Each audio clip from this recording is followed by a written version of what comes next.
Assalamualaikum my dear students. Open your science books. Open chapter number 11 investigating sound. Today our topic is how do we hear sound. हमने कल पढ़ा था कि हमें आवाज़ कैसे सुनाई देती है। आज इसको दोबारा गौर से सुने और हर पॉइंट को समझें कि हमारे कान में आवाज़ किस किस पार्ट में किस किस तरीके से पहुंचती है। इसके बारे में हम वाइवा भी लर्न करेंगे और क्लास में हम इसका वाइवा में आपसे वाइवा क्वेश्चंस भी पूछूंगी इससे रिलेटेड।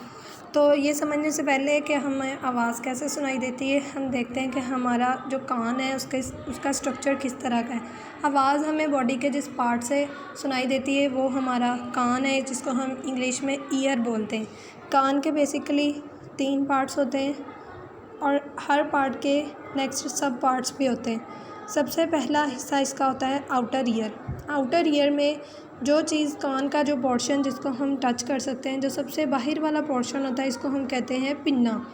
ये पिन्ना वाला जो पोर्शन है, इसके सेंटर में एक सुराख सा बना हुआ है। ये सुराख नेक्स्ट एक ट्यूब टाइप स्ट्रक्चर में ओपन होता है, यानी एक थोड़ी सी लंबी सी एक ट्यूब टाइप स्ट्रक्चर है जिसको हम कहते हैं ईयर केनाल। ये पिन्ना जो है, पिन्ना के बाद कान का स्ट्रक्चर ईयर केनाल तक जाता है। इस ईयर केनाल यानी इस ट्यूब के एंड के ऊपर एक स्ट्रक्चर बना हुआ है छोटा सा, जिसको हम ईयर ड्रम बोलते हैं।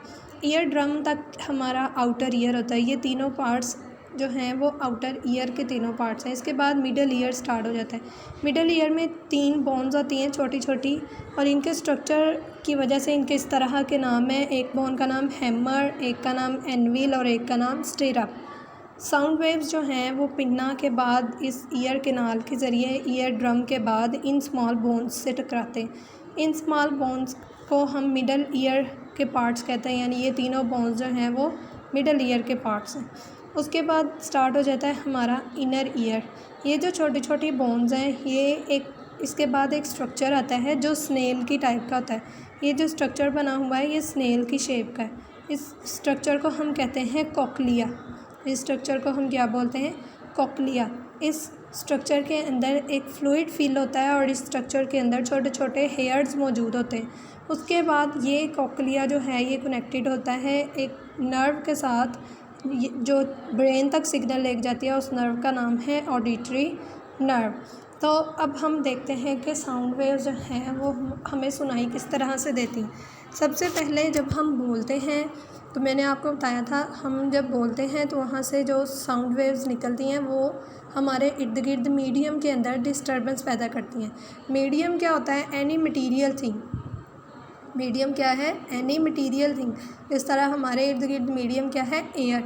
तो ये मीडियम के अंदर डिस्टर्बेंस क्यों पैदा करती हैं? ट्रैवल करने के लिए, यानी एक जगह से दूसरी जगह पे साउंड वेव्स पहुंचने के लिए मीडियम में डिस्टर्बेंस पैदा करती हैं।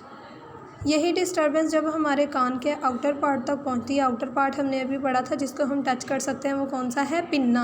आउटर पार्ट तक पहुंचती हैं तो उसके बाद ये साउंड वेव्स जो हैं पिन्ना के ज़रिए चली जाती हैं ईयर केनाल में। ईयर केनाल के एंड पे हमने देखा था एक स्ट्रक्चर बना हुआ जिसको हम क्या बोलते हैं? Ear drum. ये साउंड वेव जो हैं ईयर ड्रम तक पहुंचती। जब ये ईयर ड्रम से टकराती हैं तो वो वाइब्रेट करने लगता है। इसकी वाइब्रेशन की वजह से मिडल ईयर की हमने पढ़ा था जो 3 बोन्स हैं वो भी वाइब्रेट करती हैं, और उन 3 बोन्स की वाइब्रेशन के बाद इनर ईयर का जो पार्ट कोक्लिया है वो भी वाइब्रेट करना स्टार्ट कर देता है। उसकी वाइब्रेशन से कोक्लिया के अंदर मौजूद फ्लूइड वाइब्रेट करता है, और फ्लूइड की वाइब्रेशन की वजह से कोक्लिया के अंदर मौजूद जो छोटे छोटे बाल हैं, जिनको टिनी हेयर का वर्ड यूज़ किया है, वो मूव करना स्टार्ट कर देते हैं। टिनी हेयर्स जब मूव करते हैं तो सिग्नल्स प्रोड्यूस होते हैं, और ये सिग्नल्स ऑडिटरी नर्व के ज़रिए हमारे ब्रेन तक पहुँचते हैं और फिर हमें सुनाई देता है कि कौन सी आवाज़ आई थी।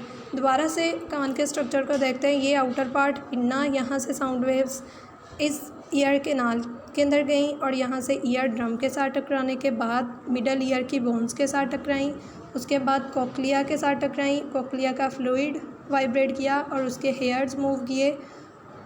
हेयर्स मूव करने की वजह से वहाँ पे सिग्नल्स प्रोड्यूस हुए और वो सिग्नल्स ऑडिटरी नर्व के ज़रिए हमारे ब्रेन तक चले गए। कल हमने इसका हाफ क्वेश्चन लर्न किया था। आज हम उसका नेक्स्ट पार्ट देखेंगे। The eardrum causes 3 tiny bones of middle ear to vibrate, यानी जो ईयर ड्रम की वाइब्रेशन है वो मिडल ईयर के बोन्स को वाइब्रेट करवाती है।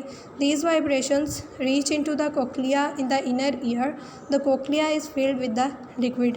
फिर ये वाइब्रेशंस जो हैं वो कोक्लिया तक पहुंच जाती हैं और कोक्लिया के अंदर फ्लूइड तक पहुंचती हैं। When the liquid vibrates टिनी hairs in the cochlea move, फिर इस लिक्विड की वाइब्रेशन की वजह से टिनी हेयर्स में मूवमेंट करने स्टार्ट कर देते हैं और इनकी मूवमेंट की वजह से सिग्नल्स प्रोड्यूस होते हैं जो कि ऑडिटरी नर्व के ज़रिए ब्रेन तक पहुंचते हैं और फिर हमें सुनाई देता है। तो ये क्वेश्चन आपने नीट क्लीन तरीके से अपनी कॉपी पे लिखना है और अच्छे तरीके से याद करना है।